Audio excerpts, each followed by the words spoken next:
รวมแรงรวมใจกันสร้างกุศลด้วยการยกน้ำถวาย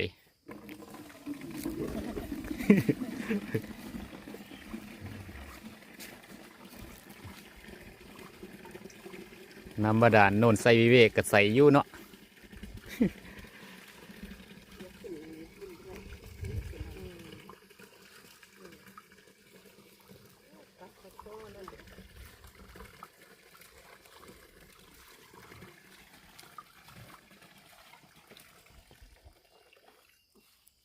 โอ้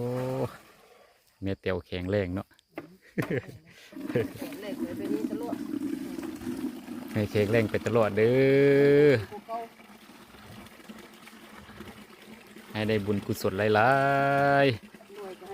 ๆรวยก็ให้รวยกดเก่าเนาะเฮ็ดอย่างก็ให้โศกให้มาน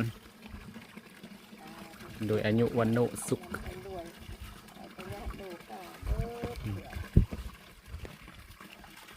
โยกน้ำให้เนาะล้างร่างกายล้างสิ่งสกปรกถือว่าเฮ็ดให้ร่างกายมีความแข็งแรงซุ่มซื่น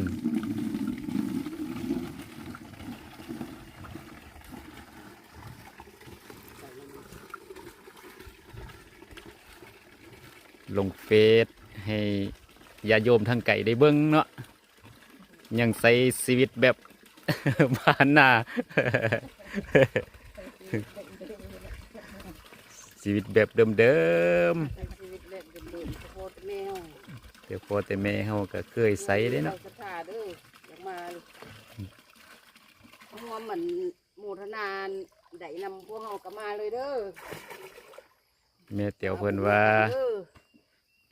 พยากโมทนาสาธุสร้างกุศล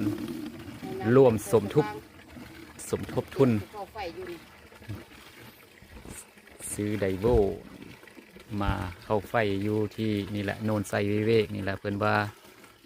โยมท่านใดได้เบิ่งแล้วคิดอยากจะสร้างกุศลด้วยการถวายไฟฟ้าเนาะเข้าวัดเข้าที่ปฏิบัติธรรมก็ขอเรียนเชิญเนาะ